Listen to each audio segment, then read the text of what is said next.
Imagine this scenario.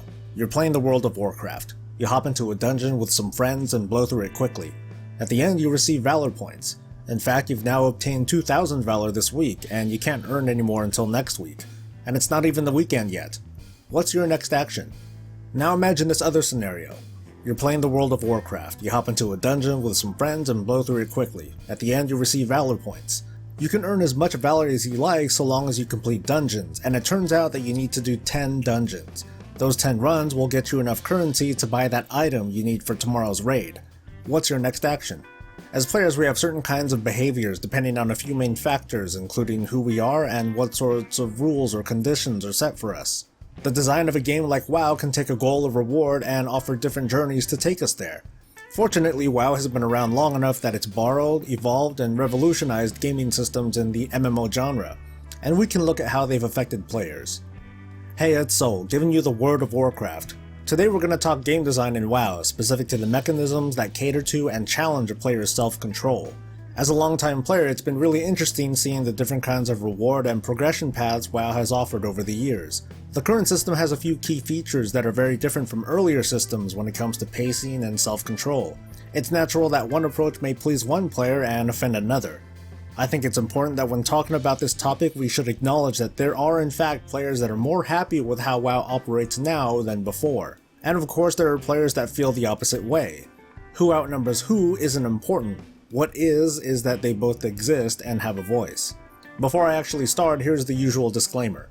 My experience in this industry doesn't include game design. My analysis comes from first-hand experience, curiosity, and fascination with this subject. Weaponize my statements as you will. The inspiration of this analysis comes from the recent grumblings from players about Legion and the systems that equate to an intolerable grind of content. Let's go over some of them. Artifact Power is a supplemental experience system that strengthens a character's weapon through the building of stats and traits. Titan Forge is a bonus system that gives quest and loot drops a rare chance to be stronger than its base attributes. Legendary gear in Legion is considered to be an extremely rare drop with a system of quote-unquote bad luck protection that helps reassure players that they'll receive this gear after performing activities in-game. Mythic Keystone dungeons are a new content platform in Legion that allows players to tackle more difficult versions of familiar dungeons for the rewards mentioned just earlier. This is a cornerstone that we'll get into later, so let's push this out of the way for now. Of these 3 rewards that are offered, only Artifact Power is what I'll label as a guaranteed reward system. The amount received is a direct result of player action. A world quest that rewards Artifact Power is guaranteed to give Artifact Power. Titan Forge, legendaries, and similar RNG systems don't quite fall into this category due to the lack of direct result from player actions. These are bonus systems that are on top of existing systems, that is, rewards that we already get. An emissary cache is guaranteed to drop something, and it might include a legendary or Titan Forged piece. A boss drop will drop gear, although it might not be gear for you, and again, a legendary or Titan Forged piece might drop. Titan Forge is outside of the player's control. The only difference between two players' ability to acquire Titan Forge pieces lies with how much opportunity they have, or basically who plays more than the other. Legendaries work almost the same way, but with its low drop rate comes a form of bad luck protection. When an action is completed that could possibly drop a legendary, and it does not, a hidden value is added to the drop rate based on the difficulty of the activity.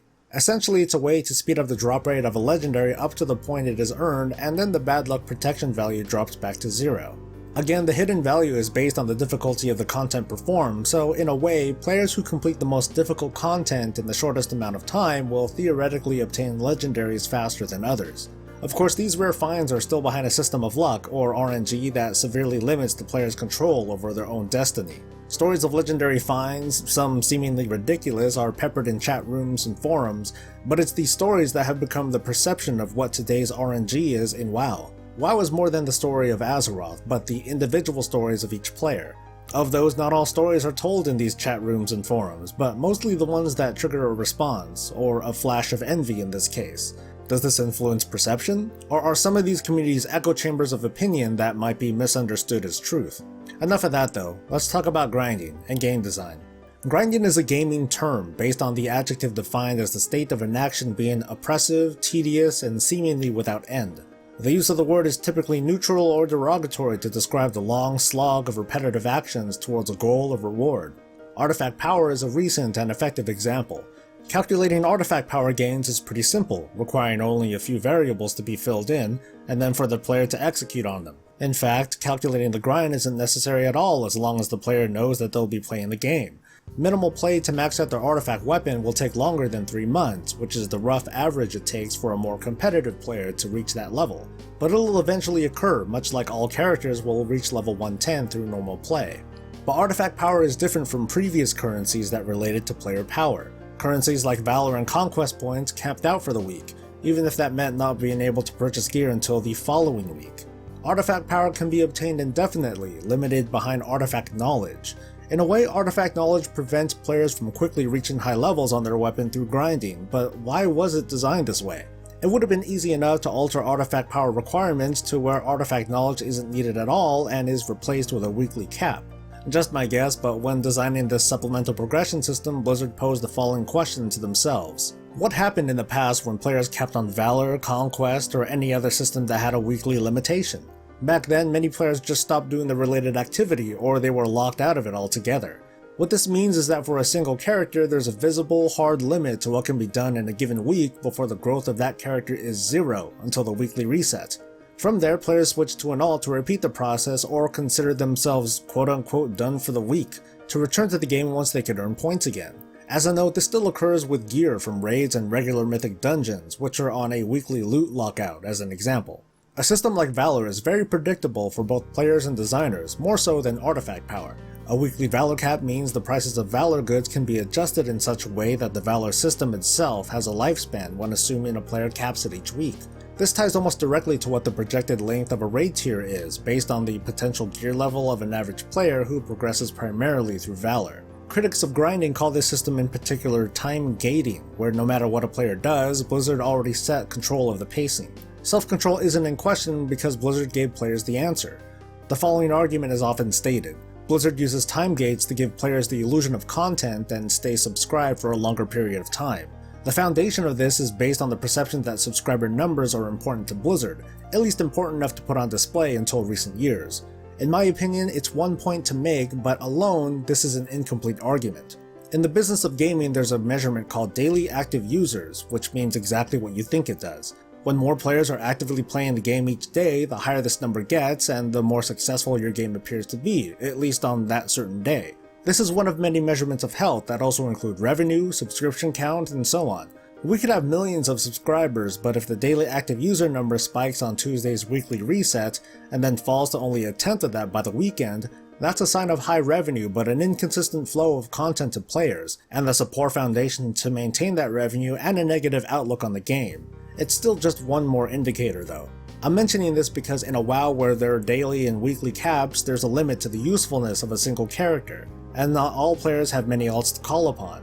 In the place of these caps, we have artifact power, which is almost the same thing without the strict cap, but instead a reasonable soft cap on how high your level can be before pushing the next level takes an unreasonable amount of time without artifact knowledge. What this does is remove the scenario of having a character being done for the week, theoretically raising the daily active user number because there's always something to do. With artifact power, there's always a value to activities, even if it's small. Despite misgivings with the system, artifact power and artifact knowledge strike a balance. Scaling artifact power requirements per level discourages perpetual farming, but leaves it open if that's really your thing. Artifact knowledge keeps players progressing at a reasonable, if inconsistent, pace. Mythic Keystone dungeons, however, don't share the same diminishing return as a platform. Assuming all keystones are equal, a player can continue to farm them as long as there's a group capable to participate. It's here where a player's sense of self-control is challenged in the face of a virtually unlimited system and the social nuances that come with that.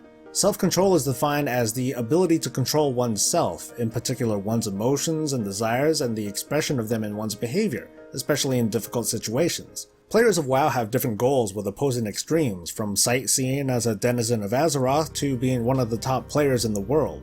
And with those very different goals come very different journeys to get there. But for all the variances in goals, there's one thing they all have in common. They're chosen. There are two planes of fulfillment to consider here, one that has to do with completion and the other to do with competition. These thought processes often blur, leading to recurring arguments between players who may think that they're on the same level because they share commonalities as WoW players, but may not because their goals are very different. Completing Mythic raid content is as urgent as the needs of the group or the individual player. The journey towards casually completing it before the next tier is very different from completing it first on your realm, region, or worldwide. Mythic Keystone dungeons have allowed a widening divide mostly in one direction, allowing the most hardcore players to push repeatable content with almost no restrictions. Meanwhile, other players' habits may not change much. This is only slightly offset by the randomness of Titanforge and legendary pieces that can drop for any level of player. However, this is less likely to change the routine of less competitive players. For them, this really is a passive bonus as Blizzard intended, and despite the feelings of the most harsh critics of RNG, they represent a smaller, if not louder chunk of the population. Does that mean that these rare drops for casual players are considered wasted in the eyes of hardcore players? For some, yes.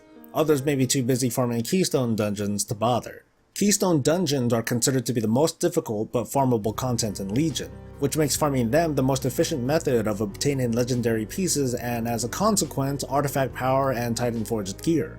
With this in mind comes the first time in WoW's history that the following is true. Unlimited progression means unlimited potential, which means unlimited expectation. This is obviously extreme, but another way to see it is that if an equipped item level of 900 is possible, you must aspire for it because someone else probably is. It's been said time and time again that if there's an optional path to becoming a stronger character, it's no longer optional, it's required. The most hardcore players of WoW have burdened themselves with a system of perpetual grinding, and there's a growing mindset that the Titanforge and legendary drop rate systems aren't a bonus, but a gamble to be played again and again. Players have come out to voice their concerns of fatigue and burnout over farming for Titanforged, hidden legendary soft caps, and competing with fellow players who have gear that they were lucky enough to obtain. But they chose this path. So who's to blame? Is it Blizzard's fault for designing virtually unlimited gameplay for a single character? Is the competitive scene using this as an excuse to have unreasonable expectations for aspiring players? Is the more outspoken part of the community spreading a misleading narrative of the state of things? Pacing is one of the many pillars of game design and is extremely fragile. Becoming too powerful too early on trivializes the experience of the rest of the game. Reaching a certain level of power and then all of a sudden having to backtrack and farm for fire resist gear can be jarring. Requiring revered reputation to access a single heroic dungeon can feel gated. Valor caps can look like an illusion of spread out content. RNG can look like gambling, and lifting limits can burn players out. For its flaws and dissatisfaction from some players, Blizzard is trying an approach to character progression that in one view challenges self-control, but in another view gives more control to the player than ever before. Share your thoughts, and stay breezy.